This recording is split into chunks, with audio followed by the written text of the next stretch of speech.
The whole Bible could be summarized in just two words, namely invitation and response.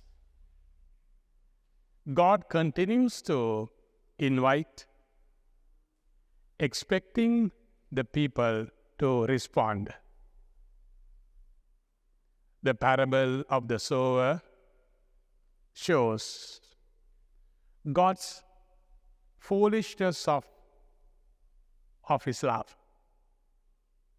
The seeds are scattered all over, along the path, on the rocky grounds, on thorny places, and on the good soil. We need to understand the agricultural setting of the Palestinian people. It is totally different from what you and I understand. It's the land, the soil is full of limestone and thorny shrubs. So the farmers, what they would first do is to dig about a 1 meter wide drain.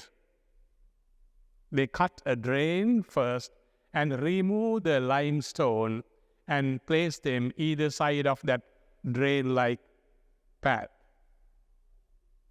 So that is the rocky ground where the people and the animals walk 100 times perhaps. Then as they clear the ground, the thorns have to be placed in another corner. That is the thorny place that Matthew is speaking, or Jesus is speaking in the parable. Then the good soil, once they make the drain-like path, once they remove the limestones and keep them either side of the bed, they fill the drain with good soil and fertilizer. So, whether it is along the path, how they sow the seed, either the farmer takes all the seeds in a basket and keeps on throwing the seeds along the place, or the seed could also be kept in a bag, gunny bag, and make a little hole. Then the bag is kept on an animal, and the animal is directed to walk. As the animal walks, the seeds fall. That is a little background to understand the gospel. That shows God's prodigal love. He indiscriminately works and loves. This parable could also be called the parable of the good soil. There are levels of receptivity in the soil. As we grow, we tend to become independent. And we become independent, we become self-directed, and therefore we become less inclined to be influenced by others. It is natural that we get independent, that we get self-directed, that we become less influenced, but it has its own setbacks. The more independent we become, the less likely it is we will be open to others. Consequently, less receptive to others' ideas. To what should we be receptive? We need to be receptive to the words of the Scripture. We need to be receptive to the words of the sacrament. We need to be receptive to the tradition of the community, the living tradition of the community. God's words are grown in many forms under many ways. It is easy to receive what is agreeable to us, and it is easy to receive our own point of views. It is easy to receive our own theological stances.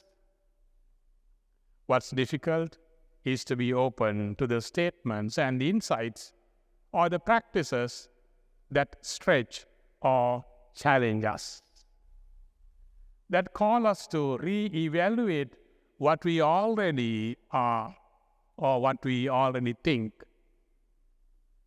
It is like the rocky ground. The rocky ground is so hard. It is already seasoned.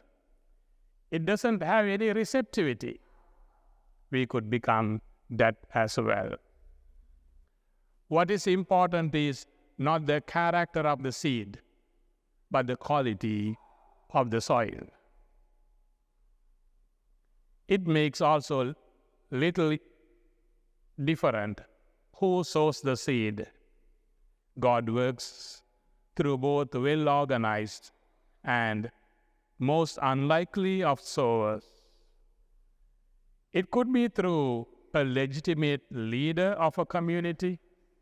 It could be through a child or an elder, someone, an outsider who is not familiar to us. It could be, perhaps could be someone whom we particularly don't like, but God speaks to us in different ways, through different means and through different people.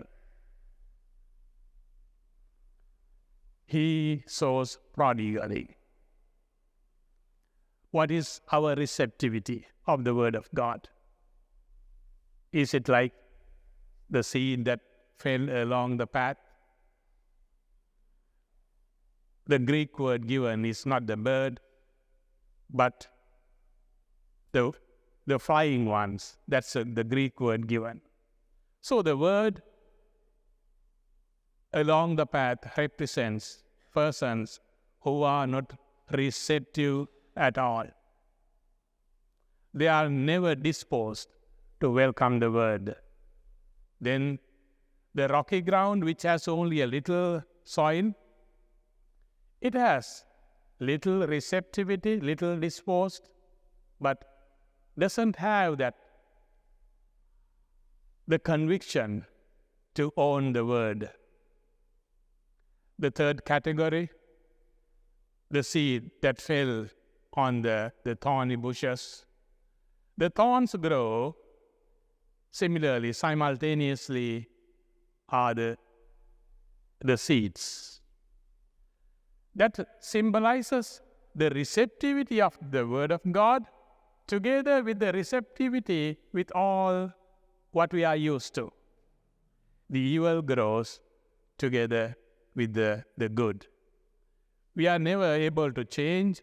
We receive the Word of God and we continue with the former way of life, the thorns. The fourth category, the good side. To what category we belong to? What receptivity of soil are you having?